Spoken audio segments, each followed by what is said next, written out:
কি কলেজ যাওয়ার জন্য খুব বেশি এক্সাইটমেন্ট? হ্যাঁ, এস সৃজিতা, তোমাদের গল্প পড়ি।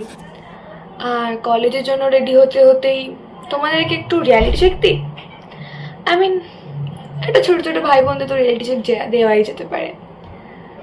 First of all, college current জহরের সেট না। আর আমি জানি আমার বাচ্চারা, বোন ভাইরা এটা অলরেডি জানি, বাট ঠিক আছে, আরেকবার মনে করে দিলাম যে কলেজ কিন্তু কারেন্ট জহরের সেট না। আর গার্লস, মোস্ট অফ দ্য কলেজে এখন কিন্তু ড্রেস কোড আছে। I mean, no sleeveless allowed, no backless. I mean, who can be your dream stylish, but most of the কলেজে হ্যাঁ ফেস্টের দিনগুলো ডিফারেন্ট।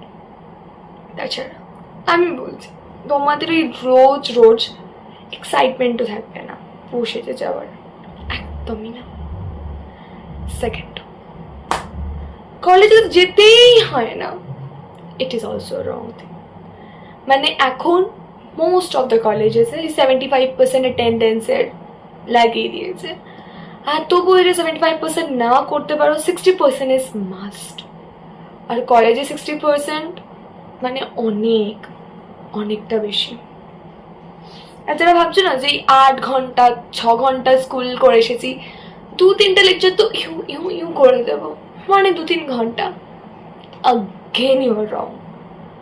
মানে আমি সকালবেলা উঠে মিনিমাম যদি 12টার ক্লাসে হয়ে যায়, আমার 12টার ক্লাসে কি ঘুম পায়, সারা রাত ঘুমিয়ে নয়।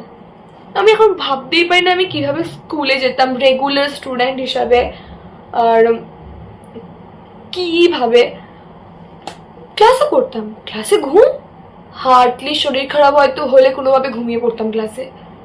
আর এখানে মানে হার্ডলি কোনোদিন হয়তো ঘুম পায় না ক্লাসে না। থার্ড অফ অল, কলেজে প্রফেসরসরা পড়ায় না। আই মিন, আমি যে কলেজে পড়ি ওখানে তো যা শিখেছি প্রফেসরদের থেকেই শিখেছি কলেজের। আর আমার মনে হয় এমন কোনো কলেজ যেখানে বলতেই পারো যে প্রফেসরসরা পড়ায় না। আই থিঙ্ক তোমরা যদি ডিরেক্টলি নিজেরা গিয়ে প্রফেসরদেরকে বলো যে স্যার বা ম্যাম আমি এটা বুঝতে পারছি না, I think they will help you out. They are nice, actually ওরা খুব ভালো। তো তোমাদের গল্প পড়ির আজ এইটুখানি গল্প। দেখা হচ্ছে পরের ভিডিওতে। Take care, by. আর হ্যাঁ, যদি ইউটিউবে দেখে থাকো তো লাইক, শেয়ার অ্যান্ড সাবস্ক্রাইব, আর কমেন্ট করে বলো কেমন লাগলো।